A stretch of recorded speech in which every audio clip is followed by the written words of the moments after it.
Stop for a second. Seriously, just pause whatever you're doing. Folding laundry, taking a breather, sipping coffee. I really need you to hear this, because what's happening with Britney Spears right now, it's not just another round of celebrity drama. It's not tabloid noise. It's about a woman who's been struggling right in front of us for years, and honestly, my heart just hurts for her. I think once you hear the whole story, it'll get to you too. So, let's talk about it. All of it. You've probably seen the headlines. Britney Spears arrested for DUI. It went down on a Wednesday night in California. Since then, the details have just kept coming. And wow, it's a lot. But here's what gets me. The arrest? That's almost the least shocking part. That alone tells you something's off. Picture this. It's just after 8 p.m., a brand new black BMW convertible, a 22.6 model, weaving through lanes on a California freeway. The car's swerving, slamming brakes, one taillight out. Another driver sees all this, grabs their phone, and calls 911. The 911 call's out there now, and it's honestly chilling. You can hear the stress in the officers' voices as they track the car. Dispatchers describe the wild driving, ask for backup. They're following the BMW, updating each other, trying to figure out where it's going. Then, just after 9, dispatch finally says, the driver's out of the car. And that driver is Britney Spears. Cops on the scene call in a drug recognition expert, someone trained to figure out if a driver's high or drunk. Then we hear that they found some kind of unknown substance in the car, and that'll end up in the arrest report too. Look, I'm not here to dogpile on Britney. That's the last thing I want. If you've paid any attention to her story, and honestly, most of us have, probably since we were teenagers, you know this didn't come out of nowhere. This has been building up. Quiet, slow, painful. We saw it coming, even if we didn't want to say it out loud. Here's what really hit me. In just the past 2 years, police have been called to Britney's house 14 times. 14. That's not random. That's not a one-off. That's chaos. At home, behind closed doors, where she's supposed to feel safe. The calls go back to April 20, 2004, an alarm going off at her place in the middle of the day. Then a weird late-night call in May, but no one ever said what it was really about. Someone suspicious hanging around in October.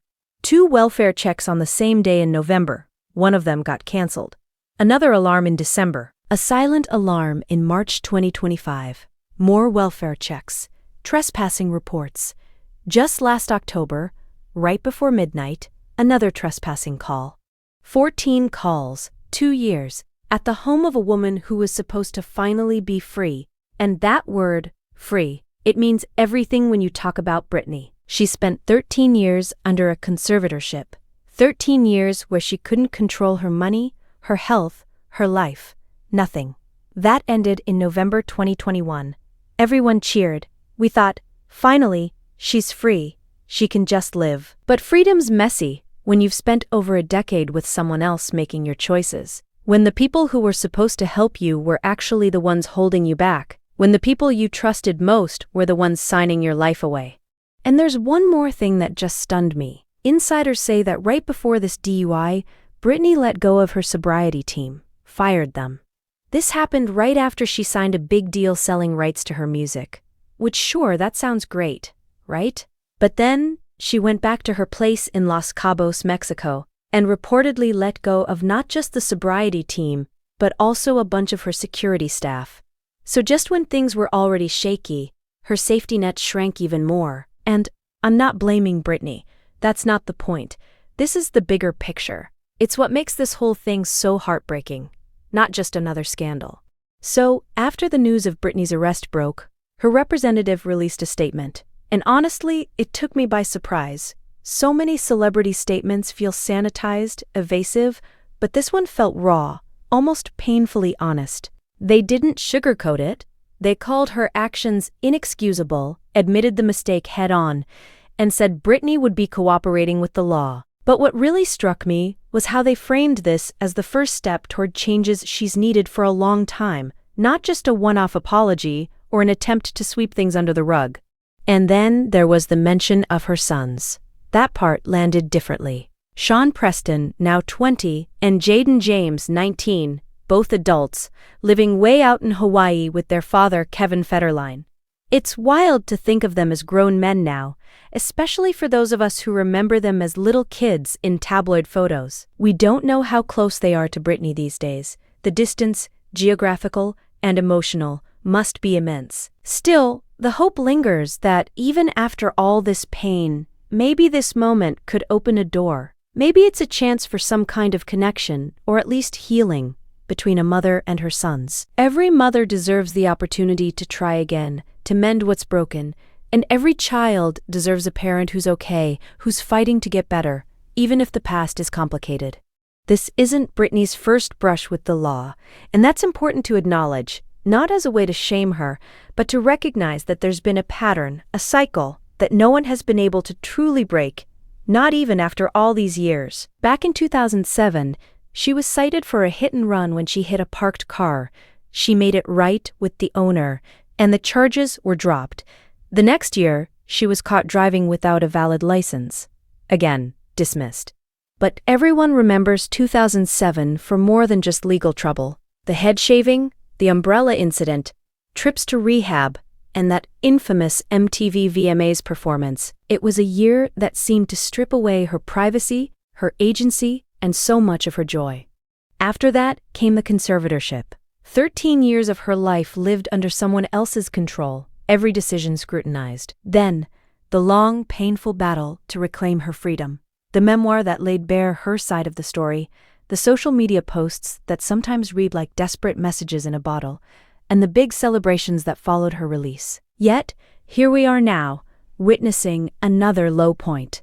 Just last month, paparazzi caught Britney behind the wheel of her Mercedes SUV, holding her phone right to her face. That's a clear violation of California law, but no charges were filed. There were also whispers that she'd swerved into the wrong lane on the highway after a night out. People close to her confessed they were worried she was spiraling. All the while, her ex-husband Kevin Federline was preparing to publish a memoir, adding even more pressure and scrutiny to Britney's already chaotic world. A few months ago, she filed for a permanent restraining order against a man from Louisiana who showed up at her LA home uninvited. Security had to intervene. Just imagine carrying the burden of public judgment, family estrangement, and personal pain, then having to deal with strangers invading your sanctuary, your last place of safety. In early February, she posted something on social media that made people stop in their tracks. Britney confessed she's scared of her family, that she's lucky to be alive after what they put her through, and that they'll never admit the harm they caused. She wrote about the loneliness, about how she tries to forgive but can't forget. Almost as an afterthought, she mentioned she'd broken her toe twice, and 4 months after a severe leg injury, she still couldn't dance. For Britney, dancing has always been more than performance. It's been her escape, her therapy, her identity. To lose that, even temporarily, must feel like losing a piece of herself. Add that to the mountain of other struggles, and you start to see how overwhelming her world must be. It's not just about fame or money or mistakes. It's about fighting to hold on to who you are when everything keeps getting stripped away. Over the holidays, she posted a message clearly pointed at her family. After Jamie Lynn, her little sister, shared a Christmas photo with one of Britney's sons. The tension is still there, the wounds still open. Even though it's been 4 years since the conservatorship ended, people may have expected things to get better once she was free, but the reality is that trauma doesn't just vanish. Healing is messy, nonlinear, and often lonely. But here's what I keep coming back to. Britney Spears has endured more than most of us could ever imagine.